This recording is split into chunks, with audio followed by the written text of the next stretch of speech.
Hi, it's Maria from Still Dreaming Homestead, and I want to tell you another story about a scary situation at a job that I had when I was about 23, I think. So I was working in a small convenience store, and I liked that job. I was a good checker, and I would work evenings until closing, and we closed at midnight. So one night while I was working, somebody came through and they said, Penny Pincher just got hit down the road. So when I inquired more about it, there had been an armed robbery at the local gas station that was about a block from where I was working. Now, there had been a string of break-ins in grocery stores, and there had also been a couple armed robberies. I did not want to be part of that.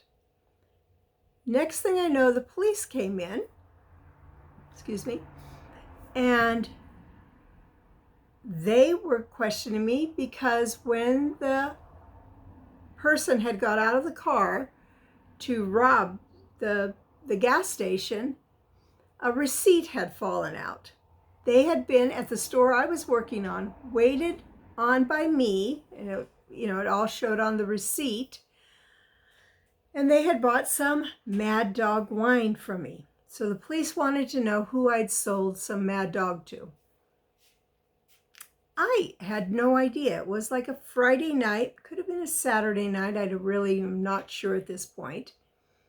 But in a little convenience store, you sell lots of liquor and you sell lots of cigarettes. That's kind of what people generally come in for. So I couldn't help them there. But what I could tell them is that I closed the store at midnight. I would not be doing my side work because the whole front of the store was glass, but I would have to count out my till and get that dropped. So I would be ready to get out of that store at 12:15 exactly. And I wanted them to be out there because of all things, one person had been caught. It wasn't the person with the gun. So 12 o'clock came, I locked up the store, and I was nervous because when there's big windows and it's nighttime and you're in a well-lit area, people can see in, but you can't see out very well.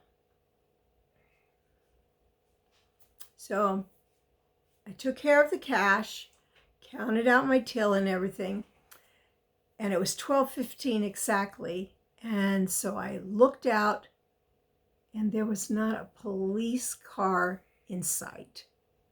Talk about a disappointment, but I wanted out of there. I parked around the corner of the building. Now, what I was driving then, I don't remember the make of the car, but it was a big old, I called it a pink boat. It was gigantic. It was noisy, and it did not seal well with the windows and stuff, so it was always fogged up.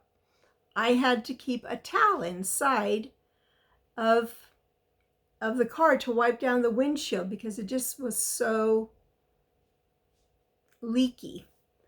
So when I ran around the edge of the building and there was a little hill behind me, I was in a big hurry to get in, but guess what? The windows were totally fogged up. I didn't know if that was just the normal stuff or if there was somebody inside my car hiding. All I knew is that there were a lot of areas that I could not see. And there was somebody out there still on the loose with a gun, and I had access to the store.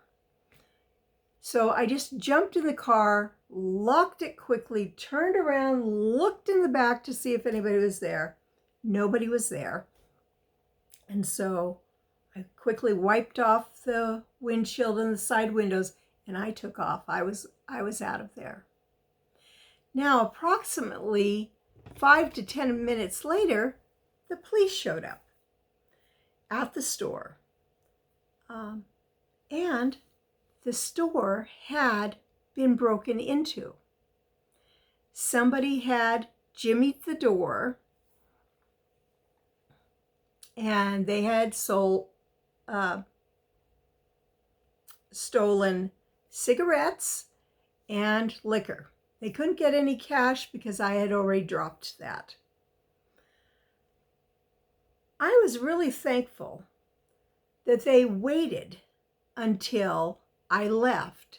But what that meant to me, since they were already gone by the time the police got there, that they had been watching me. This person had watched me leave, and I praise God for that. But I really was not very thrilled about going back to work at that time, though I didn't know anything about this that night. So the next morning I got a call from the police, and the police wanted me to come in for questioning. I didn't know exactly what was going on, but when I did, they said that I was the prime suspect because I was the last person known to be at the store. This was ridiculous because the store was broken into. They knew that the gas station had been robbed, just a few hours before. Well, they contacted my boss too, and my boss stood up for me, knew that I was absolutely an honest person. And so that was just the end of that. But I was really a nervous wreck. At that time, I was on welfare. I was working, but I wasn't making enough money to be completely off that. So I went in and I said, listen, I've got a little boy at home. I don't want to risk this anymore. And they said, you don't have to. Quit if you want, but you will lose all of your benefits immediately. Fabulous. So I worked again that weekend.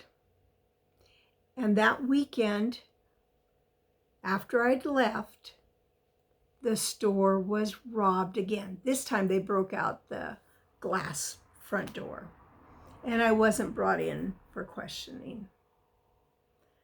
But that was it for me. I went to the welfare office again. I said, I can't do this. I've got a little boy.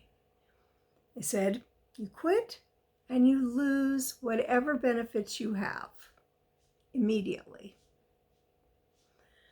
Well, I was a nervous wreck, and I was literally losing big globs of hair from it. So I talked to my boss, and I asked if there was any way that I could have another person with me. I told him we could stock the shelves, we could do anything, but it just doesn't work that way because freight comes in the morning time. So I couldn't work it. So instead, what I had to do, I went to the doctor. And I told him how scared I was and how I was losing my hair over this. And they wrote me a note that I took to the welfare department. And I was able to quit that job before something worse happened. And of course, I was sad to have to quit it. Those people had been good to me. Then I was on the look for a new job. Well, I just wanted to share that with you, share how God had kept me safe, even though I was a coward. And God will keep you safe too. You just have to ask Him. He loves us so much. Well, it's Maria from Still Dreaming Homestead. I want to pray blessings on you and yours, in your house and out of your house, in the day and the night. Whatever you do, keep dreaming. If you have a story about a job that you had that kind of turned awry like mine did, please leave me a comment. And if you like this, make sure that if you haven't subscribed yet, that you do. Share it with your friends that you think might be interested. That's the best way to help my channel grow. I'll be back again to tell you another story or to do something else. All right. Bye-bye.